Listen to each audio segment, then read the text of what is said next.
தமிழ்நாடு ஆளுநருக்கு எதிராக அரசு தொடர்ந்த வழக்கில் உச்சநீதிமன்றத்தின் தீர்ப்பை கடுமையாக விமர்சித்துள்ளார் குடியரசு துணைத் தலைவர் Jagdeep Dhankhar.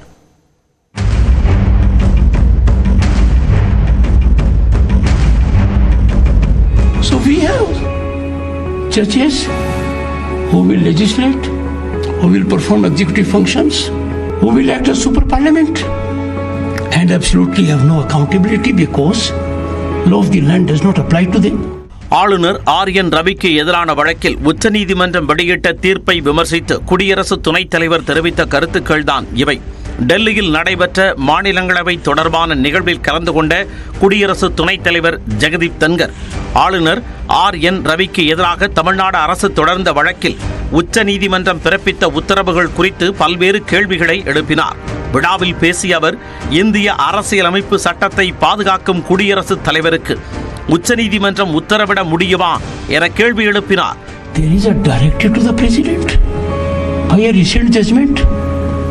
Where are we heading? What is happening in the country? We have to be extremely sensitive. It is not a question of someone filing a review or not. We never bargained for democracy for this day. மேலும் மசோதாக்கள் குறித்து அதிகபட்சம் 3 மாதங்களில் குடியரசுத் தலைவர் நடவடிக்கை எடுக்க வேண்டும், இல்லையெனில் அது சட்டமாகிவிடும் என உச்சநீதிமன்றம் கூறுவதை ஏற்க முடியாது என கூறிய அவர், உச்சநீதிமன்றம் சூப்பர் நாடாளுமன்றம் போல செயல்படுவதாக தெரிவித்தார். அரசியலமைப்பில் நீதிமன்றங்களுக்கு வழங்கப்பட்டுள்ள பிரிவு 142 ஜனநாயக சக்திகளுக்கு எதிரான அணு ஏவுகணையைப் போல் உச்சநீதிமன்றம் பயன்படுத்துவதாகவும், அரசியலமைப்பின் 145வது பிரிவை எடுத்துரைப்பதுதான் நீதிபதிகளுக்கு இருக்கும் ஒரே உரிமை என்றும் குடியரசு துணைத் தலைவர் குறிப்பிட்டார்.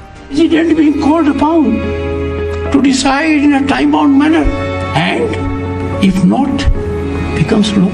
So we have judges who will legislate, who will perform executive functions, who will act as super parliament and absolutely have no accountability because law of the land does not apply to them. இதனிடையே news 18ற்கு பேட்டியளித்த திமுக மாநிலங்களவை உறுப்பினர் Wilson, எல்லா வழக்குகளிலும் உச்சநீதிமன்றம் 142வது பிரிவை பயன்படுத்துவது இல்லை என்றும், ஜெகதீப் தன்கர் கூறுவது போல தேவையான இடங்களில் மட்டுமே ஒரு அணு ஏவுகணையாக பயன்படுத்துவதாக கூறினார்.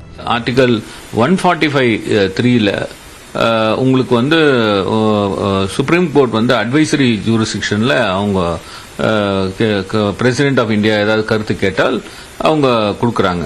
ஆனால் இந்த 142 பொறுத்த மாட்டில் இந்த சுப்ரீம் கோர்ட்டுடைய பவர்ஸ் என்னன்னா, to do complete justice between the parties. அதாவது அவர்களுக்கு நீதிமன்றத்தில் வழக்காடிகளுக்காக அவருக்கு நீதிமன்றத்தில் வரும்பொழுது ஒரு புட் அண்ட் ஃபுல் ஸ்டாப், அந்த ஃபுல் ஸ்டாப்பை இன்வோக் பண்ணுறதுக்காக உச்சநீதிமன்றம் ஒரு எக்ஸ்ட்ராடினரி சர்க்கம்ஸ்டன்ஸில் இது போன்ற உத்தரவுகள் பிறப்பிக்கும். உச்சநீதிமன்ற தீர்ப்பு குறித்து குடியரசு துணைத் தலைவரின் கருத்துக்கள் நெறிமுறையற்றவை என திமுக துணை பொதுச் செயலாளரும் மாநிலங்களவை குழு தலைவருமான திருச்சி சிவா தெரிவித்துள்ளார். நாட்டில் சட்டத்தின் ஆட்சி நடக்கிறது என்பதை ஒவ்வொரு குடிமகனும் அறிந்திருக்க வேண்டும் என்றும் அவர் குறிப்பிட்டுள்ளார்.